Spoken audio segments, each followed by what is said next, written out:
জয় গুরু, নমস্কার সকলকে। আমি আলোচনা করছিলাম অম্বুবাচী নিয়ে। এই পর্বে আমি যেটা আলোচনা করব যে আমাদের ধর্মশাস্ত্রে আদৌ কি এই বিষয়ে কোনো আলোচনা আছে? আছে। স্মার্ত রঘুনন্দন ভট্টাচার্য তিনি তার অষ্টাবিংশতি তত্ত্বে কৃত্য তত্ত্বমে আষাঢ় কৃত্যে একটি বচন লিখছেন অম্বুবাচী বিষয়ে। তিনি বলছেন, যদবারে ইয়ৎকালে মিথুন সংক্রমণং তদ বারাভ্যন্তরে তাবৎ কালাবধি বিংশত্যাদি দণ্ডাধিক দিনত্রয়ম অম্বুবাচী। অর্থাৎ যৎ বারে, যে বারে, ইয়ৎ কালে অর্থাৎ যে সময়ে, মিথুন সংক্রমণং অর্থাৎ মিথুন রাশিতে সূর্য সংক্রমিত হচ্ছেন, তদ বারাভ্যন্তরে সেই বারটি ঘুরে আসার মধ্যে, সেই কালে অর্থাৎ সেই সময়ের মধ্যে অম্বুবাচী প্রবৃত্ত হবে এবং তার স্থায়িত্ব হবে কতক্ষণ না বিংশাধিক 20 দণ্ড, বিংশাদি দণ্ডাধিক 20 দণ্ডের অধিক, অর্থাৎ 20 দণ্ড বা 20 দণ্ডের অধিক, দিনত্রয়ম 3 দিন অম্বুবাচী থাকবে। আপনারা যদি লক্ষ্য করেন, এবারে বিশুদ্ধ সিদ্ধান্ত পঞ্জিকা দেখুন বা প্রাচীন পঞ্জিকা দেখুন, দেখবেন যে আমাদের হচ্ছে 15ই জুন 2025, 31শে জ্যৈষ্ঠ 1432, রবিবার, দিবা 2:19 রবি হচ্ছে প্রাচীন পঞ্জিকা মতে মিথুন রাশিতে গমন করেছে। আর বিশুদ্ধ সিদ্ধান্ত মতে 15ই জুন সকাল 6:44 হচ্ছে রবি মিথুন রাশিতে গমন করেছে। তাহলে ওই যে বলছে যদবারে, যে বারে রবি মিথুন রাশিতে গমন করেছে সেই বারেই, সেই বারটি ঘুরে আসার মধ্যে, অর্থাৎ এই 8 দিনের মধ্যেই, রবি থেকে রবি 8 দিন, এই 8 দিনের মধ্যেই অম্বুবাচী হবে। দেখুন, রবিবারে সংক্রমণ করেছিল, আর 22শে জুন 7ই আষাঢ় যেদিনকে অম্বুবাচী লাগছে সেটাও কিন্তু রবিবার।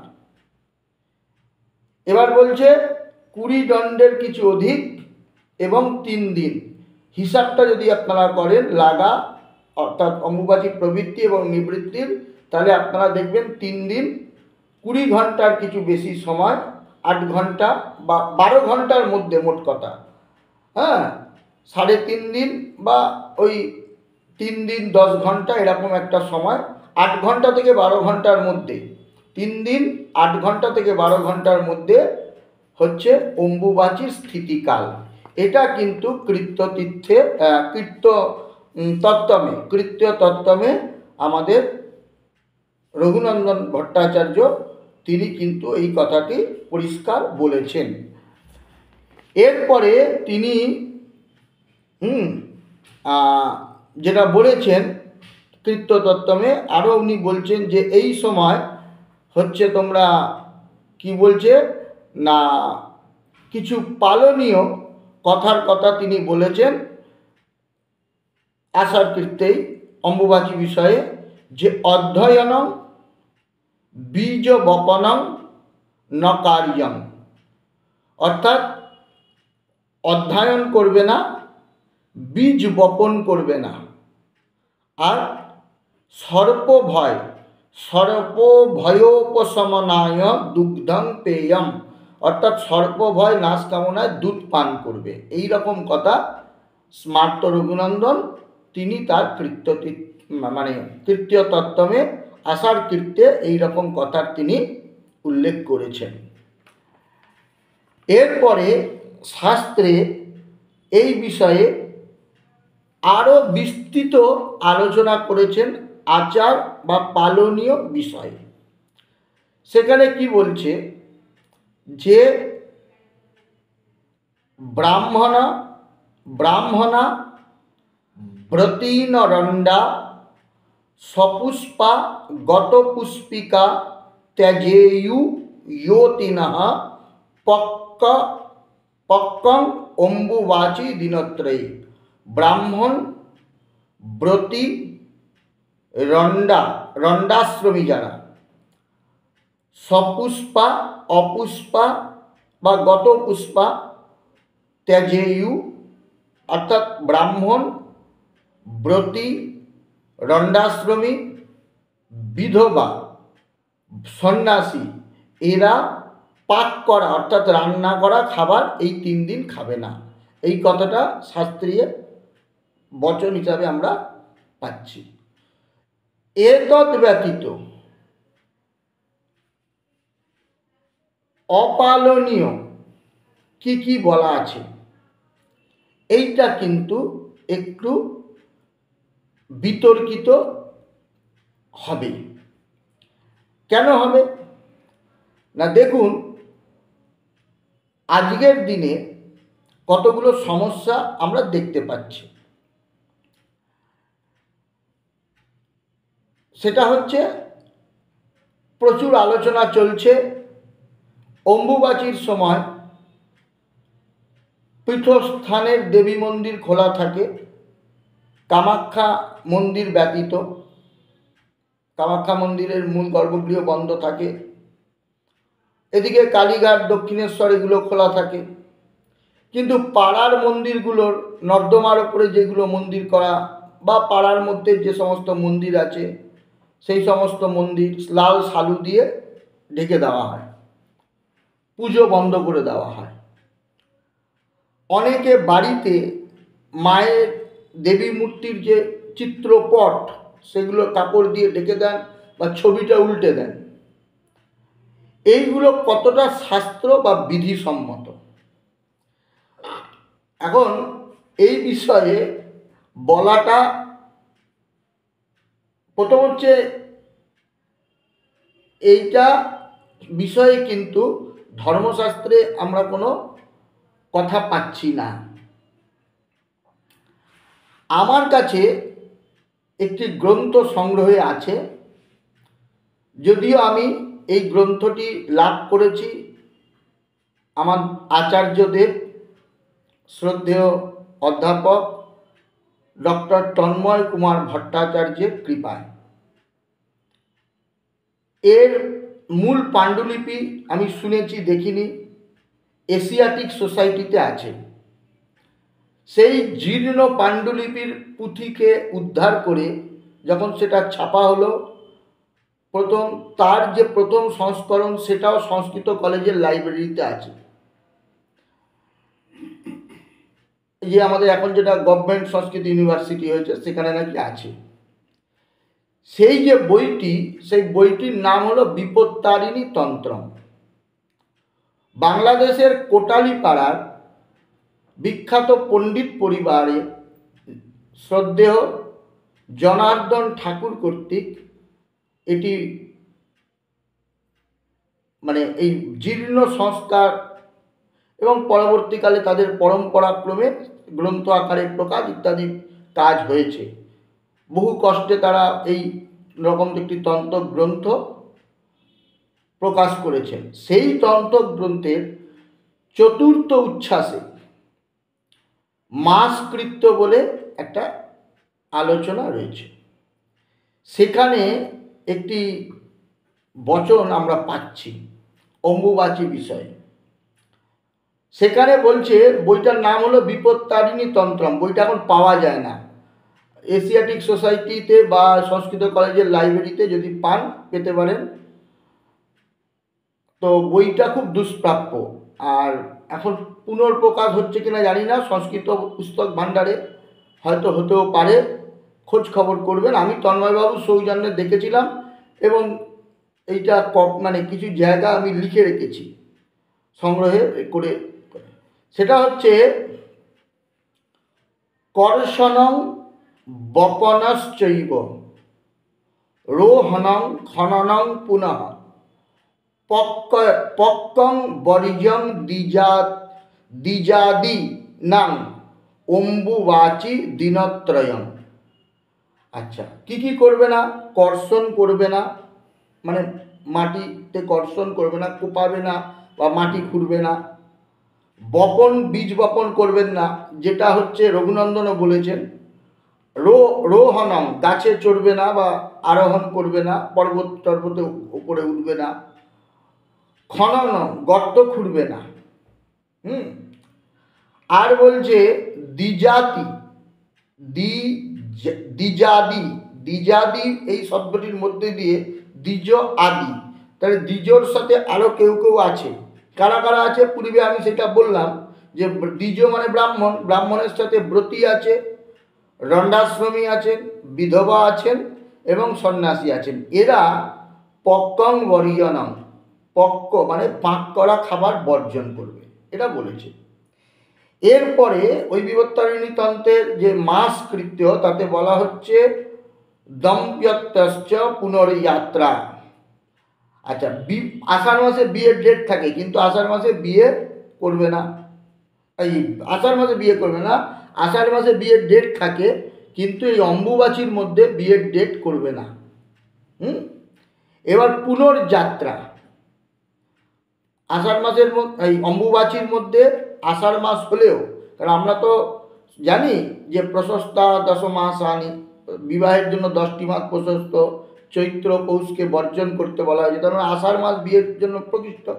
কিন্তু এই অম্বুবাচীর মধ্যে বিবাহ করবে না, পুনর্যাত্রা করবে না। আর বলছে প্রতিষ্ঠা দান মৈথুনম, কোনো প্রতিষ্ঠা কর্ম করবে না অম্বুবাচীর মধ্যে, দান করবে না, মৈথুন করবে না। আচ্ছা, এখন এখানে আবার একটা কথা আছে, যদি শ্রাদ্ধ করে তাহলে ষোড়শ দান হবে না। এই যে কথাগুলো, এগুলো কিন্তু খুব গুরুত্বপূর্ণ আলোচনা। আমি মানে যে বইটা লিখেছে সে কিন্তু মানে কোনো এলোমেলো লোক নন, এটা এশিয়াটিক সোসাইটি সংরক্ষণ করেছে, সংস্কৃত কলেজে লাইব্রেরিতে সেটিকে রাখা আছে, তার মানে বইটার গুরুত্ব আছে, পাণ্ডুলিপি।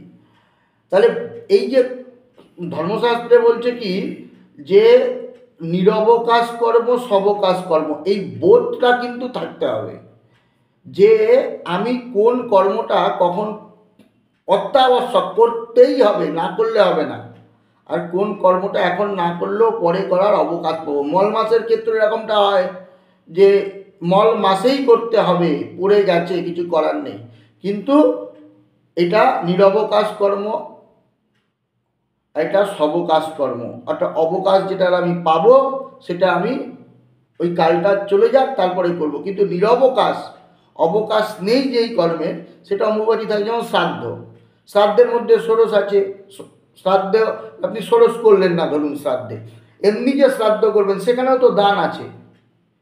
হ্যাঁ, কুসুময় ব্রাহ্মণ করুন বা সাক্ষাৎ ব্রাহ্মণ করুন, ছত্র পাদুকা সরঙ্গ দান আছে, তো সেটাও তো দান।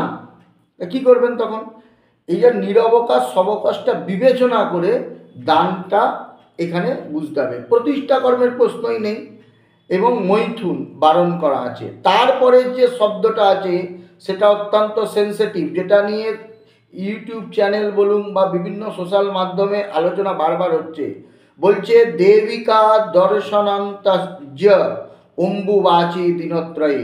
তাহলে বলছে বিবাহ করবে না, পুনর্যাত্রা করবে না, প্রতিষ্ঠা করবে না, দান করবে না, মৈথুন করবে না, দেবিকা দর্শন করবে না, অম্বুবাচী দিনত্রয়ে। তারপরে বলছে বস্ত্রেণ আচ্ছয়ে দেবীন, দেবীকে বস্ত্রের দ্বারা আচ্ছাদিত করে রাখবে। নদীম কাপিত আরায়, অর্থাৎ নদী পারাপার করবে না। দেখবেন পঞ্জিকাতেও এটা লেখা আছে, নদী পার করবে না 7 দিনের মধ্যে। আচ্ছা, হবনঞ্চ পুনস্ত্যাজ্য অম্বুবাচী দিনত্রয়ী।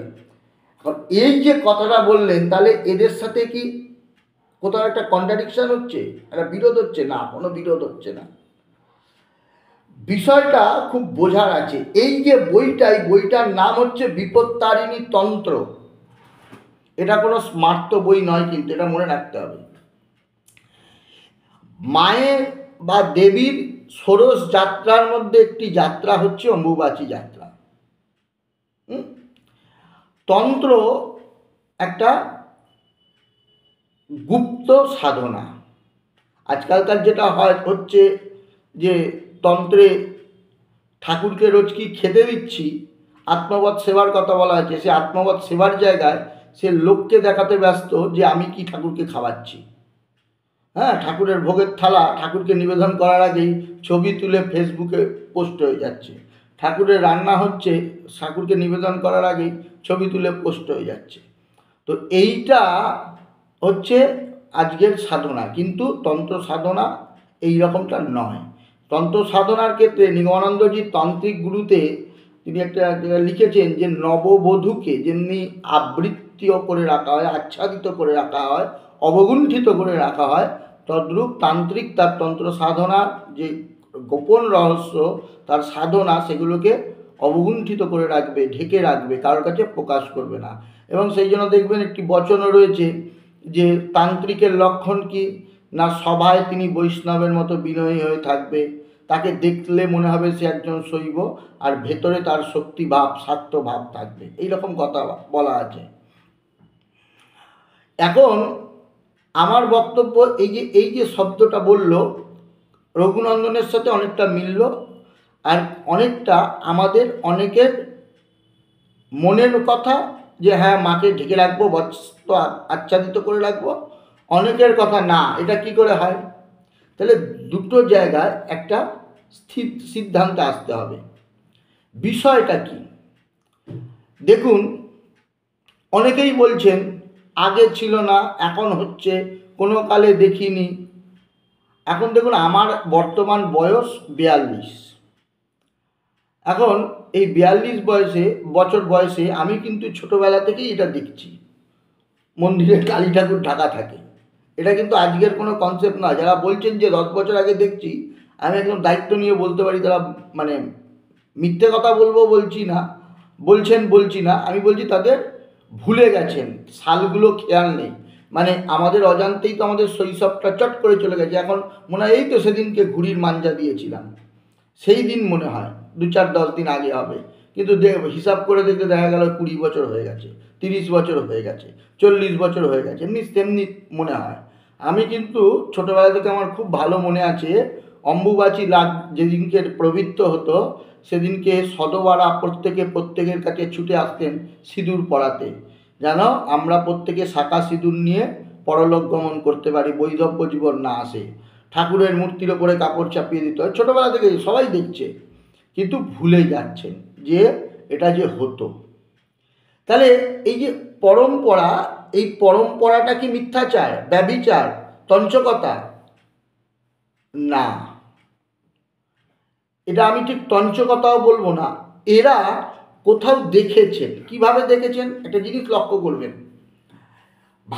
পূর্ব ভারতে অম্বুবাচী নিয়ে যতটা মাতামাতি আছে, পূর্ব ভারতের বাইরে কিন্তু এতটা মাতামাতি নেই। আপনি দেখুন উৎকলের রজস উৎসব হচ্ছে, আসামে বিশাল মেলা হচ্ছে, বাংলায় আমরা এটা নিয়ে খুব শোরগোল করছি। পূর্ব ভারতে এটার একটা প্রভাব আছে। তার কারণটা কি? তার কারণ হচ্ছে যে রজ, এই যে বা ঋতু, এই শব্দটির সাথে জড়িয়ে রয়েছে কি যোনি, তাই না? আর এই যোনি মানেই হলো তন্ত্র। এই যে যোনি, আমরা দেখবেন তান্ত্রিক হোম করছি, তান্ত্রিক হোম পদ্ধতিটা যদি পড়েন সেখানে দেখবেন লেখা আছে যে যোনি কুণ্ডে স্থাপন করো, বা ওই শিব এবং সরস্বতী সহ অবস্থান করছেন ওই রকম জায়গায় অগ্নি স্থাপন করো। ঘৃত হচ্ছে তার রেতো, অগ্নিকুণ্ড যখন তৈরি করছি হোম করার সময় সেই অগ্নিকুণ্ডে যোনি থাকছে, অর্থাৎ একটা তন্ত্র কনসেপ্ট। পূর্ব ভারত এটা হচ্ছে তন্ত্রপীঠ, সতীর 51 পীঠের সব থেকে বেশি পীঠ পশ্চিমবঙ্গে, ইস্টার্ন জোনে, পূর্ব ভারতে। তো এইখানে তান্ত্রিক ঘরানাটা সুপ্রাচীন কাল থেকে। আপনি যদি বলেন যে এটা অনার্য বিষয়, তাহলে সেটা মানা যাবে না। কেন? ঋগ্বেদে যখন দেবী সূক্ত আপনি পড়ছেন, সেখানে কিন্তু আপনি যোনি শব্দ পাচ্ছেন। গীতাতে একাধিক জায়গায় আপনি যোনি শব্দ পাচ্ছেন। তাহলে যোনি কনসেপ্ট মানে হচ্ছে তন্ত্র কনসেপ্ট, তন্ত্র থেকে আসা একটা বিষয়। লিঙ্গ অর্চন, এটাও কিন্তু তন্ত্র থেকে আসা একটি বিষয়। এই যে যোনি এবং লিঙ্গ, এটার অর্থ কি না? যোনি বললেই পৃথিবী, আর লিঙ্গ বললেই আকাশ। বেদে আপনি পাবেন যে পৃথিবীকে বলা হয়েছে মা, আর আকাশকে, আমি সংস্কৃতের গভীরতা নিয়ে আলোচনা করছি না, সময় নষ্ট বা অনেকের ধৈর্য হারিয়ে ফেলবেন, এমনিতেই অনেকটা সময় অতিবাহিত হয়ে গেছে। আকাশকে বলা হয়েছে কি না লিঙ্গ। লিঙ্গ, সেই যে লিঙ্গ, যদি শিবলিঙ্গই ধরেন, শিবলিঙ্গ তার নিচে গৌরীপট, ওই গৌরীপট হচ্ছে পৃথিবী তত্ত্ব, আর শিবলিঙ্গ হচ্ছে আকাশ তত্ত্ব। আর এই আকাশ তত্ত্ব বা এই যে লিঙ্গ পুরুষ আকাশ, তার রেতো কি? বর্ষা, বৃষ্টি এসে পড়ছে কোথায়? ইয়োনিতে, পৃথিবীতে, স্ত্রীলিঙ্গে আরোপিত হচ্ছে। হ্যাঁ, তো এই যে সৃষ্টির এক, মানে এটা একটা ভাব গভীর আলোচনা, অত্যন্ত ভাবের বিষয়। তো এই সময় তন্ত্র সাধক এবং যে বইটার কোটেশন আমি দিলাম, যে দেবী দর্শন করবে না, আচ্ছাদিত করে রাখবে, এই তন্ত্রে এই জায়গাটায় বিপত্তায়িত কেন বলছে না? এই সময় পুরুষ এবং প্রকৃতির মিলন হচ্ছে। কেন না? ওই যে গীতাতে ভগবান বলছেন যে বৃষ্টি থেকে জীবের সৃষ্টি হয়, অর্থাৎ পরম পুরুষ তিনি আবার সৃষ্টির উন্মাদনায় মেতেছেন। প্রকৃতির সাথে তিনি সৃষ্টির উন্মাদনায় মেতেছেন, একাত্ম হচ্ছেন পুরুষ এবং প্রকৃতি। হ্যাঁ, পুরুষ তার শক্তিকে, অর্থাৎ ওজোকে বা সেই বৃষ্টি স্বরূপ যা, সেটিকে নিক্ষেপ করছেন। এই সময় তান্ত্রিকরা তখন কি করছেন? গুপ্ত সাধনা করছেন। কি করছেন? গুপ্ত সাধনা। এই গুপ্ত সাধনা আমি অনেক তান্ত্রিক সাধকদের কাছে শুনেছি যে বীরাচারী সাধনা, চক্রানুষ্ঠান ইত্যাদি, ওই অধিকারী ব্যক্তি যারা হন তারা ছাড়া দ্বিতীয় কাউকে দেখাতে নেই। কেমন? দ্বিতীয় কেউ দেখবে না, দ্বিতীয় কেউ এই গুপ্ত সাধনা দেখবেন না। তাই জন্য তারা কি করতেন? চারদিক, ওই সময় অম্বুবাচীর সময় চারদিক বস্ত্রের দ্বারা আচ্ছাদিত করে রাখতেন, যাতে বাইরের লোক ভেতরের কি ক্রিয়ানুষ্ঠান হচ্ছে দেখতে না পান। এবং তখন মানুষের কাছে এত অর্থ সুলভ ছিল না, যখন তখন নর্দমার উপরে মন্দির করে দেবো এইরকম ভক্তিও তাদের ছিল না। তারা কি করতেন? গুরুবাড়িতে কালী মূর্তি দেখতেন, গুরুবাড়িতে শক্তি মূর্তি দেখতেন, অথবা কোনো পীঠে গিয়ে, দেবী পীঠে গিয়ে দেবী দর্শন করতেন। এখন এই অম্বুবাচী চলাকালীন মায়ের যে ষোড়শ যাত্রার একটি যাত্রা, সেই সময় তারা এই বিশেষ গুপ্ত সাধনায় ব্রতী থাকতেন। তাই তারা তখন তো এত এই ইরা মানে সিমেন্ট বালি কাঠ পাথর দিয়ে সর্বত্র মন্দির ছিল না, কোথাও কোথাও বেড়ার মন্দিরও ছিল, বা মন্দির থাকলেও গর্ভগৃহটা খুব ছোট্ট, অল্প জায়গায় গর্ভগৃহটা ইমারতি দ্বারা তৈরি ছিল, বাকি অঞ্চলটা ফাঁকা পড়ে থাকতো, সেটা কোনোভাবে তারা ওরকম বস্ত্র দ্বারা আচ্ছাদিত করে রাখতেন, করে তারা তাদের সেই গুপ্ত সাধনা করতেন। এখন এই যে এদের অনুগত যারা শিষ্য ভক্ত, যারা প্রত্যহ দেবী মূর্তি দর্শন করতে যেতেন, তারা গিয়ে দেখতেন ওই 3 দিন বা প্রায় 3.5 দিন মন্দির প্রাঙ্গণে দেবীকে দর্শন করা যাচ্ছে না, চারদিক লাল। এটা আমার অনুমান।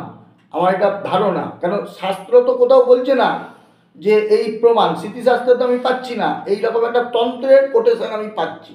এখান থেকে এটা সহজেই অনুমেয় যে চারদিকটা ঘিরে দিয়েছে, দিয়ে সাধনা করছেন। তো সাধারণ মানুষ কি দেখছে না, এই 3.5 দিন এখানে ঘেরা থাকে লাল কাপড় দিয়ে। তাহলে বোধহয় এই গুরুদেবের বাড়িতে বা পীঠস্থানে, কিছু পীঠে, সর্বত্র নয়, যেখানে হয় এরকম ঘেরা থাকে, মানে আমাদেরকেও তাহলে এই কয়েকদিন ঠাকুরের মুখ দেখতে নেই। তাই ফটোটা উল্টে দাও, অথবা কাপড়টা, একটা কাপড় ঢেকে দাও মায়ের মুখের ওপর। এইটা কনসেপ্টটা ওইখান থেকে আমার মনে হয় প্রবাহমান হয়েছে। একটা, যারা পৌরোহিত্য করেন, একটা গল্পের সাথে খুবই পরিচিত। গল্পটা হচ্ছে কি না, একটা বাড়িতে একজন ব্রাহ্মণ শ্রাদ্ধ করতে গেছেন, গিয়ে দেখছেন বিড়াল বাঁধা। শ্রাদ্ধ যেখানে হবে সেখানে জায়গাটা একটা বিড়ালকে বেঁধে রাখা হয়েছে। তা ব্রাহ্মণ বললেন, এইটা বিড়ালটা বাঁধা কেন? বললেন যে একে নিয়ে যান, এ মুখ টুক দেবে। বললো না না, আমাদের এটা পরম্পরা, বিড়াল বাঁধা। তো কিছুদিন পরে আবার ওই বাড়িতে, তখন তো একান্নবর্তী পরিবার, 1 বছর অন্তর হোক, 2 বছর অন্তর হোক, কেউ না কেউ গত হচ্ছে, আবার দেখছে এরকম বিড়াল বাঁধা। তো উনি একজন পণ্ডিত মশাইকে বললেন, জানেন ওই বাড়িতে শ্রাদ্ধ করতে যাই, দেখি একটা বিড়াল বেঁধে রাখে। বললে যদি জিজ্ঞাসা করবি এই বিড়ালের সাথে আপনাদের পারিবারিক সম্প্রীতি কতদিনের? তোকে জিজ্ঞাসা করলেন যে এরকম কতদিনের? বললে আগে তো প্রায় 20-25টা ছিল, এখন 1-2 থাকে। তো আবার ও গিয়ে পণ্ডিত মশাইকে বলেছে। তো পণ্ডিত মশাই তখন বললেন, বিষয়টা হচ্ছে শ্রাদ্ধ যখন হয় কাঁচা মাছ থাকে বা রান্না মাছ যাই থাকে শ্রাদ্ধে, স্বামীস, আর দুধ থাকে, দই থাকে। এখন বাড়িতে যদি 10টা বিড়াল থাকে, ও কি আপনার নিয়ন্ত্রণে থাকবে? ও তো এসে খেয়ে ফেলবে, মাছ খেয়ে মুখে নিয়ে চলে যাবে, দই খেয়ে নেবে, দুধ খেয়ে নেবে। তাই জন্য বিড়ালকে বেঁধে রাখত। এইবার ওইটা বংশ পরম্পরায় দেখছে শ্রাদ্ধের দিন বিড়ালগুলোকে বেঁধে রাখা হয়, তাই ভেবেছে এটাই কোনো একটা ধর্মীয় আচার। ওইটাই এখন কি হয়ে গেছে না, শ্রাদ্ধের ওখানে যে কোনো একটা বিড়ালকে নিয়ে এসে বেঁধে রাখতে হবে। তো ঠিক তেমনি এটা আমিও অনুমান করছি যে সেই সময় এখনও যারা তান্ত্রিক সেই রকম আছে, তারা দেখবেন গুপ্তভাবে তারা সাধনা করেন এই অম্বুবাচীর কদিন, জপ, যজ্ঞ বা পুজো। এমনকি মা সতীর শরীরের যে অঙ্গগুলো যে যে স্থানে পড়েছে, তার মুখ্য হচ্ছে জনিপীঠ কামাখ্যা, যেইখানে মহা, পঞ্জিকাটা খুলুন দেখবেন লেখা আছে পরিষ্কার অসমে কামরূপ কামাখ্যায় মায়ের মহাপূজা, মহামেলা। পুজো বন্ধ কিন্তু বলেনি, মূল মন্দির বন্ধ থাকে, কিন্তু মহাপূজা 3 দিন ব্যাপী, শব্দটি লেখা আছে একদম পরিষ্কার করে, মহাপূজা। এই শব্দটি আমি কোট করে রেখেছি, হ্যাঁ, মহাপূজা। এবং মেলা, নীলাচল পর্বতে মহাপূজা, মহামেলা, এই শব্দটি প্রত্যেক কটি পঞ্জিকায় বন্ধ আছে, লেখা আছে, এবং বলা হয়েছে যে অম্বুবাচী উপলক্ষে মূল মন্দির বন্ধ থাকবে। কিন্তু আপনারা কারোর বিশ্বাসযোগ্যতার জন্য আপনারা পৌঁছে যান সেখানে, গিয়ে দেখবেন পুজো কিন্তু বাইরে হচ্ছে, পুজো বন্ধ হবে না। পুজো যেভাবেই হোক তার সেখানে সেরকম কোনো বিধি আছে। আরেকটা কথা বলে রাখি, প্রত্যেকটি পীঠের একটা বিশেষত্ব আছে। যেমন বেনারস, শিব হরিদ্বার, গঙ্গা আরতির একটা বিশেষত্ব আছে। সেইটাকে আপনি নিয়ে আপনার পাড়ার পুকুরের ধারে যখন করবেন, এই দুটো সমান হবে না, তাই না? আপনি চন্দননগরের জগদ্ধাত্রী পুজো আর আমার বাড়ির জগদ্ধাত্রী পুজো, দুটোকে যখন এক করে দেবো, কোনোদিন সমান হবে না। কলকাতার দুর্গা পুজো, ও যে যত বড়ই থিমের পুজো করুক, বিখ্যাত পুজো করুক, লোক কিন্তু কলকাতার দুর্গা দেখতে আসবে। আর দেবী দুর্গা দাবাড়ির গয়না পরতেও আসবে, আর রাত্রিবেলা শোভাবাজার রাজবাড়ির নাচ দেখতেও আসবে। তো এটা হচ্ছে মাহাত্ম্য, স্থান মাহাত্ম্য, যেটা কামাখ্যার ক্ষেত্রে প্রযোজ্য, কামাখ্যা পীঠের বিশেষত্ব, কামাখ্যা পীঠের মাহাত্ম্য, সেইটা যদি আমার পাড়ার গলি নর্দমার ওপরে তৈরি করা কালী মন্দিরের জন্য প্রযোজ্য করে দিই, সেটা কিন্তু হাস্যকর হয়ে যায়। 2 নম্বর কথা, কামাখ্যা মন্দিরে পুজো কিন্তু ভাই কোথাও বন্ধ নেই। মহাপূজা, পঞ্জিকা খুললেই পাবেন মহাপূজা হচ্ছে, যজ্ঞ হচ্ছে, আপনারা দেখেও আসতে পারেন। এই কদিন বিশেষ পুজো হবে, মহাপূজা বলে যে মানে বিশেষ পূজা হবে। এর পরবর্তী কথা হচ্ছে যে কোনো নিত্যকর্ম পদ্ধতিতে দেখবেন প্রতিষ্ঠিত বিগ্রহ একদিন পুজো বন্ধ গেলে পরের দিন দ্বিগুণ পূজা করতে হয়, আর পরপর 3 দিন পুজো বন্ধ করলে মূর্তির পুনঃসংস্কার করে প্রতিষ্ঠা কর্ম করতে হয়। এইরকম শাস্ত্রীয় মান্যতাও কিন্তু রয়েছে। সুতরাং আপনি 3 দিনের অধিক সময় পুজো বন্ধ করে রেখে দেবেন, এটাও ঠিক নয়। আচ্ছা, এর যারা এই দেবী মূর্তি আচ্ছাদিত করে রাখতে চাইছেন বা ফটো উল্টে রাখছেন, চিত্রপট উল্টে রাখছেন, তাদের কাছে আমার 2টো কথা। আপনি পৃথিবী রজমতী হচ্ছেন, মা রজমতী হচ্ছেন, আপনি তার মুখ দর্শন করতে চাইছেন না, তাকে ঘুরিয়ে রাখছেন। আপনার বাড়ির যে মায়েরা রয়েছেন তাদের জন্য কিন্তু স্বাস্থ্য বিধিবদ্ধ কতগুলো নিয়ম করেছে রজ অবস্থায়। 1, তারা পানীয় জলের পাত্র স্পর্শ করবে না, তাদের পাক করা কোনো খাদ্যবস্তু খাবে না, সেই সময় তাদের বিশ্রামে রেখে দেবে। এই কথাটা বলেছে, তাদেরকে দিয়ে কোনো ভারী কাজ করাবে না, তাদেরকে যত্ন নিতে দেবে এই সময় শরীরে। আপনি কি বাস্তবে যারা মানে চণ্ডীতে তো দেবী বলছেন যে আমি জগতের সমস্ত নারীর মধ্যে, মহামায়া সমস্ত জগতের নারীর মধ্যে বিরাজমানা, তাই সমস্ত আপনার পত্নী বলুন, মাসিমা বলুন, কাকিমা বলুন, পিসিমা বলুন, দিদি বলুন, বোন বলুন, মেয়ে বলুন, প্রত্যেকেই জগজ্জননীর অংশ সম্ভূতা। তারা যখন রজমতী হয় প্রত্যেক মাসে, তখন তাদের এই রজধর্মের সময় আপনি কি মানে সেই রকম শাস্ত্রীয় মানে যে বিধি সেইগুলো পালন করেন, সেগুলো তো আমরা কেউ করি না।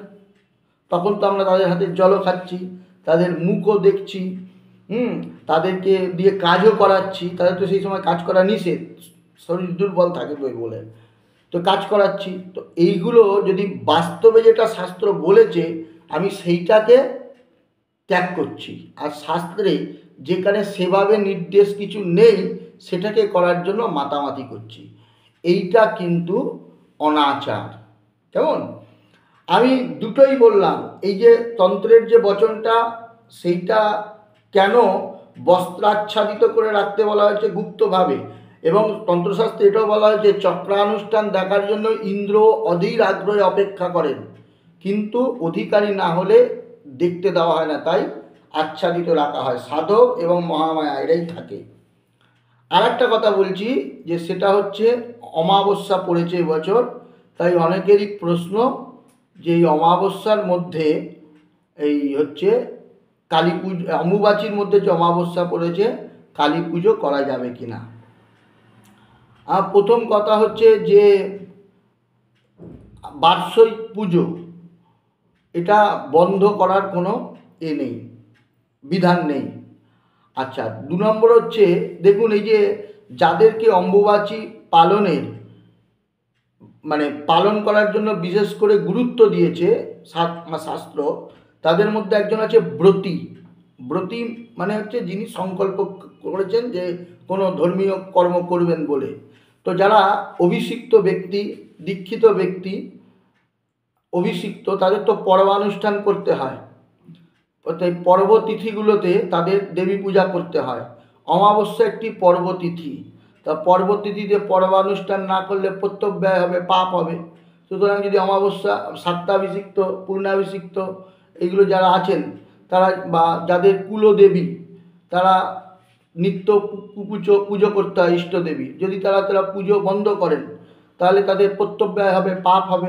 আপনি অম্বুবাচীকে দেখিয়ে যদি মনে করেন এটা করব, তাহলে যেটা অমাবস্যাবিহিত পুজো থেকে বিরত থাকবো, তাহলে সেটা প্রত্যব্যয় হবে, এটা পাপ।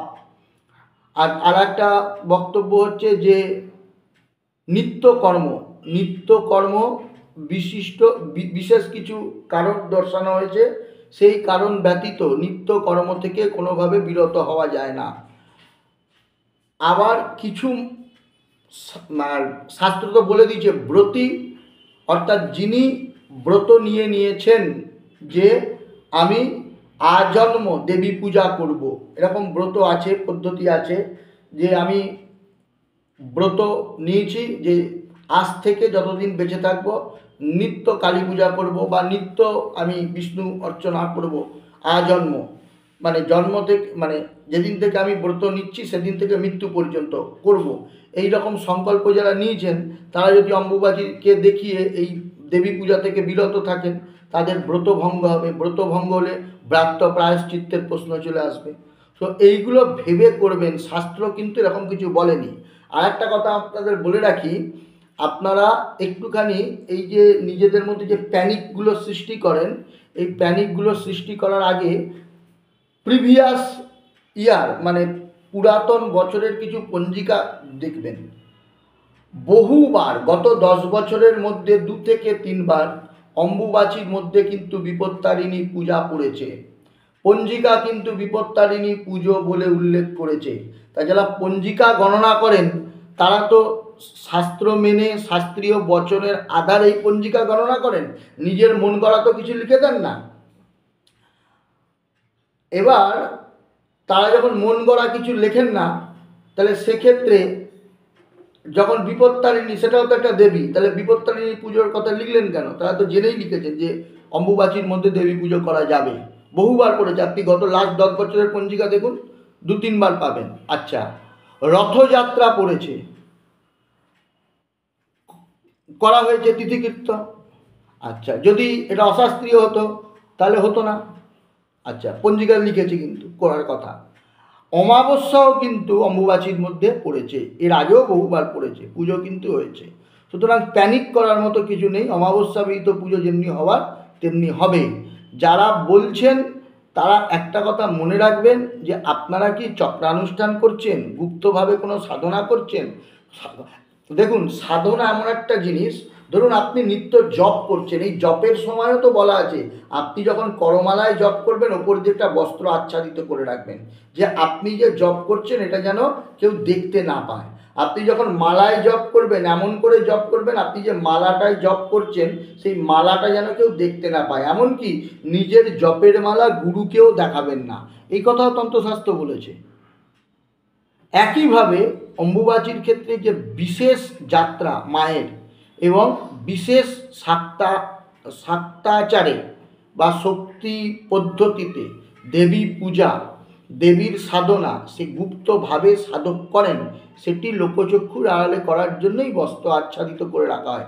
এমনি এই মায়ের নিঃশ্বাস প্রশ্বাস বন্ধ করে দেওয়া এইগুলো ঠিক নয়। আর বরঞ্চ অম্বুবাচীর সময় মাকে বেশি বেশি করে ভোগ প্রসাদ নিবেদন করবেন। কেমন? মাকে বেশি বেশি করে ফল মিষ্টি ইত্যাদি সব দেবেন, দিয়ে চণ্ডী পাঠ করবেন, মায়ের মন্ত্র জপ করবেন। কারণ আপনি যদি মনে করেন যে হ্যাঁ সত্যি মা রজমতী হয়েছেন, তাহলে তো সেই সময় মা দুর্বল, তাহলে রজ অবস্থায় তো যার রজ হয় তার শারীরিক সুস্থতার কারণে তো তাকে বেশি করে খাদ্য খাবারের জোগাড় দিতে হয়, সেই সময় বরঞ্চ আপনি তো আরও ব্যভিচার করছেন মায়ের সাথে।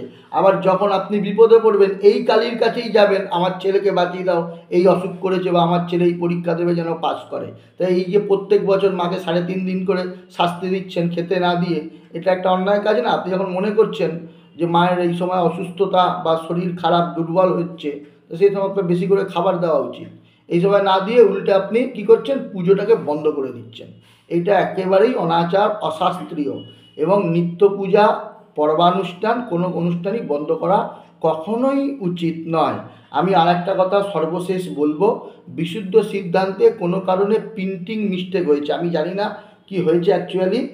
আমি যেটা দেখলাম বিশুদ্ধ সিদ্ধান্ত পঞ্জিকায়, সেটা হচ্ছে যে বিশুদ্ধ সিদ্ধান্ত পঞ্জিকায় লিখেছে যে অম্বুবাচী প্রবৃত্তি এবং নিবৃত্তি, যে 22শে জুন সকাল 6:10 হচ্ছে অম্বুবাচী লাগবে, এবং নিবৃত্তির জায়গায় দেখুন লিখে দিয়েছে আবার 25 তারিখ সকাল 8টা কততে, 1 মিনিট আমি পঞ্জিকাটা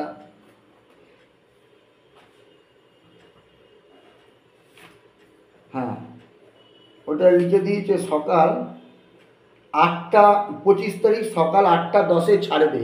আবার যখন 25 তারিখের পাতায় আপনি যাবেন তখন দেখবেন লেখা আছে অপরাহ্ন 6টা 10-এ অম্বুবাচী নিবৃত্তি। মানে আরম্ভটা যখন 22 তারিখে লিখছে এই জায়গায় কিন্তু আরম্ভটা ওদের হিসাবে যা আছে সেখানে কোনো সমস্যা নেই, 6টা 10। আমি এটা অঙ্কটা করলাম আপনাদের জন্যই, পুরো অঙ্কটা করেছি, মানে রবিস ফুট টুটগুলো বের করে পুরো অঙ্কটাই করলাম, করে এটা দেখলাম যে হ্যাঁ রবি সেই সময় আদ্রা নক্ষত্রে ঢুকছে 22 তারিখে, অম্বুবাচী প্রবৃত্তি হলো। তারপরে নিবৃত্তির জায়গায় এখানে দেখছি লিখেছে যে 30 দণ্ড 3 পল, আবার দিবা 8টা 10। 30 দণ্ড মানে সন্ধেবেলা হয়ে যাচ্ছে, কিন্তু 60 দণ্ডে একদিন, 30 দণ্ড মানে সন্ধেবেলা হয়ে যাচ্ছে, কিন্তু লিখছে দিবা 8টা 10, মানে এখানে কোনো ভুল হয়ে গেছে, যে কোনো কারণে প্রিন্টিং মিস্টেক। আর 25 তারিখে পাতায় যদি যান, যারা বিশুদ্ধ সিদ্ধান্ত ফলো করেন দেখবেন লেখা আছে অপরাহ্ন 6টা 10, এইটা কিন্তু ঠিক। ওই যে পরের দিন যে লিখেছে 33 দণ্ড 00 পল অম্বুবাচী নিবৃত্তি, এইটা আমি অঙ্ক করে দেখলাম যে হ্যাঁ ওটা 8 মিনিট 36 সেকেন্ড বা পুরোপুরিভাবে 6টা 10 হচ্ছে। তো সুতরাং এইটা একটু খেয়াল করে অম্বুবাচী প্রবৃত্তি নিবৃত্তি যারা বিশুদ্ধ সিদ্ধান্ত দেখেন একটু দেখবেন, মার্জনা করবেন। অনেক দীর্ঘায়িত হলো, কথার মধ্যে কিছু রূঢ়তাও ছিল, সব মিলিয়ে আমি আমার আবেগ, মানে আলোচনার সময় তো আবেগ চলে আসে, আর আলোচনাটা করলাম। আশা করি কিছুটা হলেও মানুষের কাজে লাগতে পারে, এই আশা ভরসা রাখি। সকলে ভালো থাকবেন। জয় গুরু, নমস্কার।